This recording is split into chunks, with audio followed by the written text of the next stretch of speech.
Saudara-saudariku yang terkasih, salam damai sejahtera. Apa kabar? Ya, semuanya sehat dan baik ya. Mari kita belajar Alkitab sambil merenung. Ora semuanya berkat dalem. Kita belajar Alkitab dengan tema Yesus pada umur 12 tahun dalam bait Allah dari Injil Lukas bab 2 ayat 42 sampai 51 dari Tuhanlah Pertolonganku channel.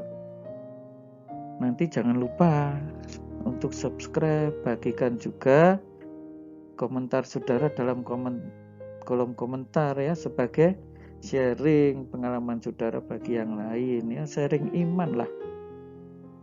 Juga jangan lupa bagikan channel ini di grup-grup yang saudara ikuti, biarlah mereka dan saudara menjadi pewarta Injil Yesus.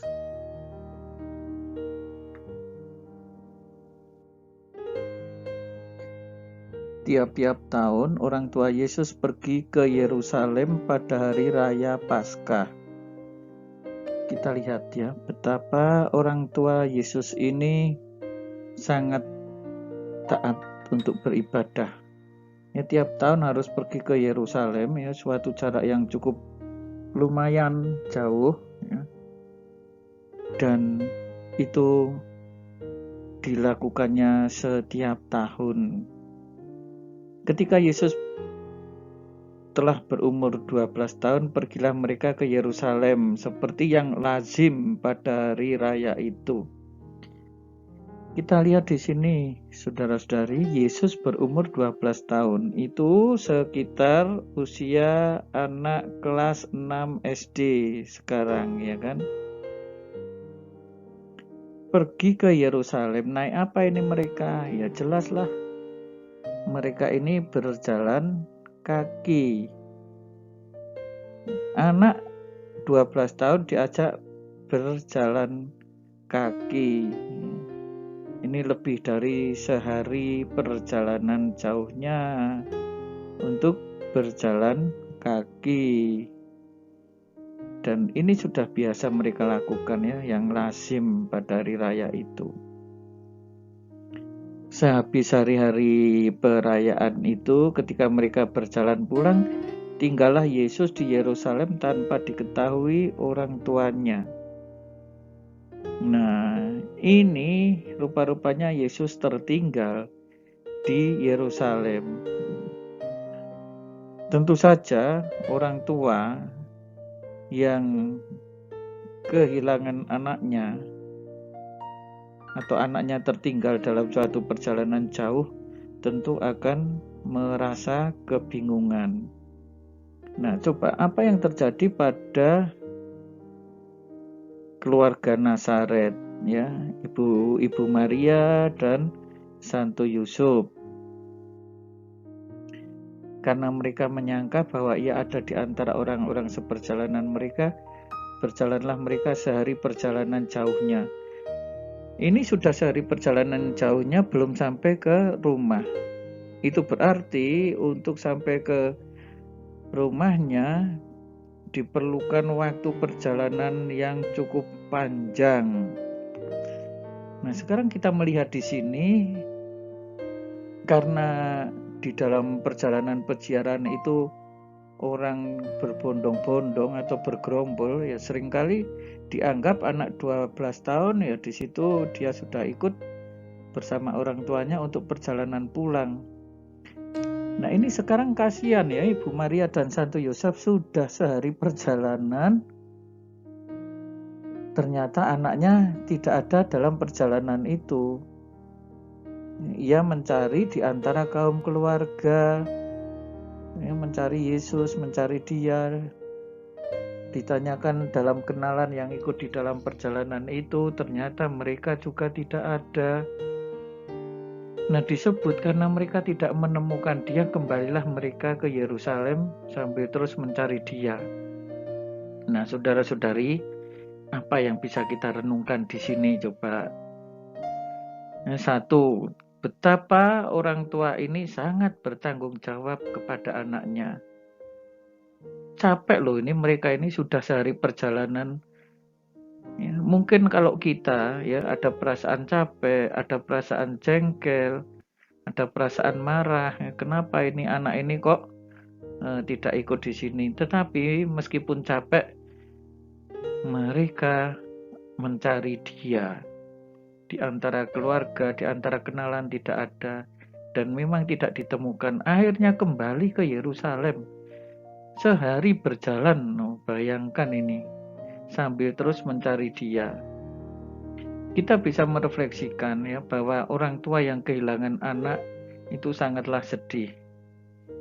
Ya, orang tua yang bertanggung jawab tentu akan mencarinya sampai ketemu. Dan itulah yang dilakukan oleh Ibu Maria dan Santo Yosef. Nah, sekarang mereka ini pada akhirnya kembali ke Yerusalem untuk mencari Yesus. Dalam kehidupan kita sehari-hari, bagaimana orang tua yang kehilangan anaknya? Apakah saudara akan terus mencari mereka? Mungkin saudara-saudari tidak kehilangan anak secara fisik. Secara fisik tidak, karena apa? Anak ada di rumah. Ya, tetapi ketika saudara-saudari kehilangan anak dalam relasi iman, seperti apa reaksi kita? Apakah akan terus mencari dia? Misalnya ya, anak ternyata telah meninggalkan iman kepada Yesus. Secara fisik anak masih ada bersama-sama dengan kita. Tetapi secara rohani ia sebenarnya tidak bersama-sama dengan kita. Nah, anak ini harus kita cari. Anak ini harus kita doakan. Anak ini harus kita dekati, tidak justru dibuang.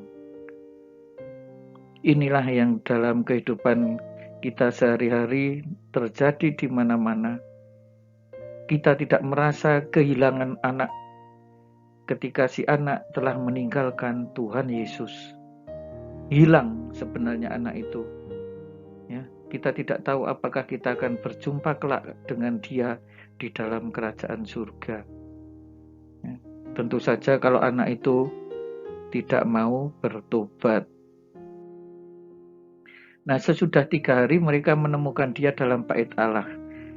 Nah, bagi Ibu Maria dan Santo Yosef itu tidak hanya kehilangan Yesus secara fisik, ya, tetapi mereka lalu mencari dalam pengertian Yesus sebagai Tuhan. Ya, kita bisa merefleksikan ya hal yang kedua, yaitu ketika sebuah keluarga mencari Yesus sebagai Tuhan, ketika sebuah keluarga mencari Tuhan, itu memang harus ada kurban, harus mau capek sehari perjalanan jauhnya.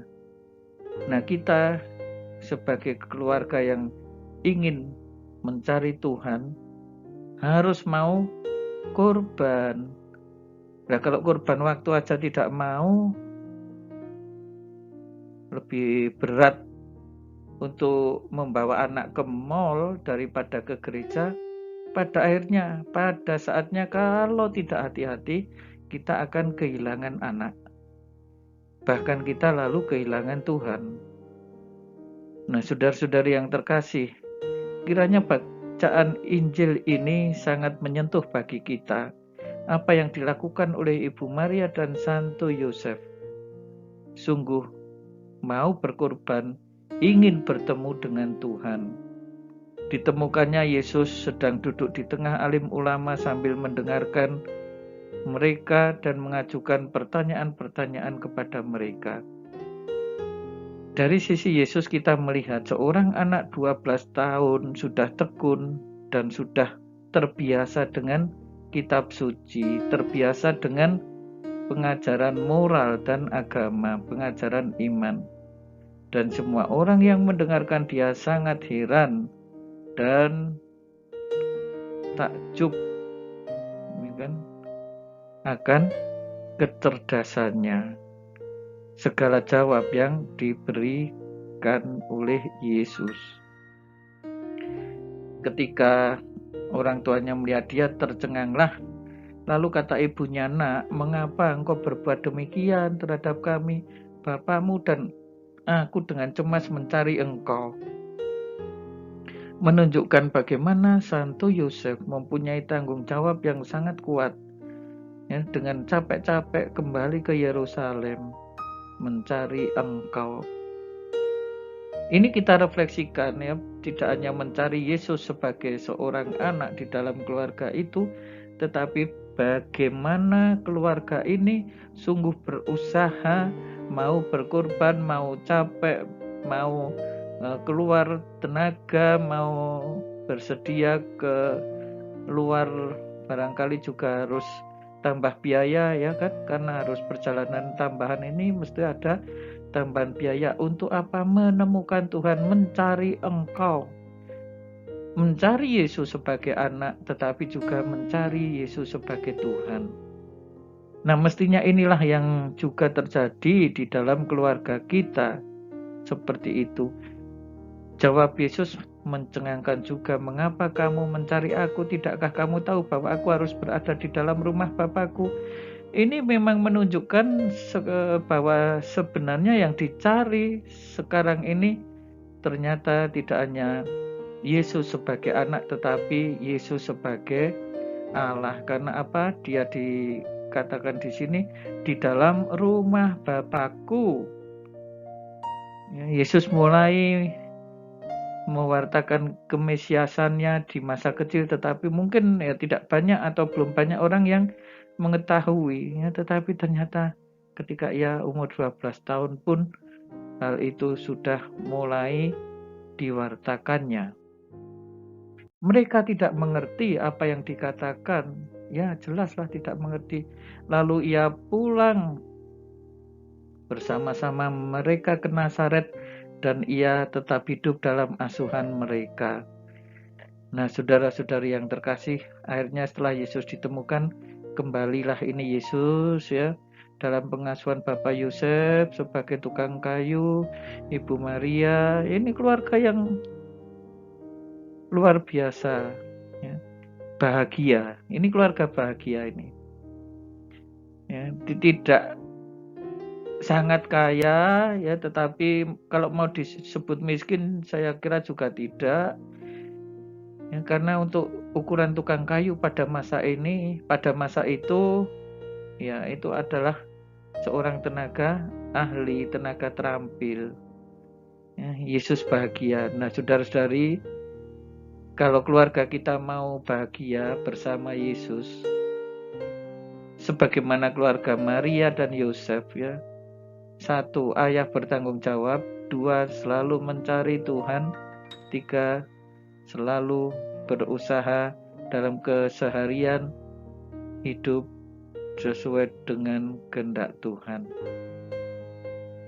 Tuhan Yesus memberkati, berkah dalam. Jangan lupa untuk subscribe, bagikan kepada teman-teman di grup-grup yang saudara ikuti dan juga dalam keluarga saudara. Biarlah saudara-saudari kita ikut belajar kitab suci, belajar Alkitab. Saudara-saudari sekalian, pekerjaan saudara, keluarga saudara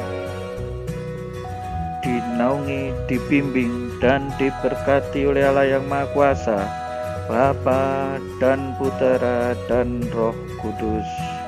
Amin.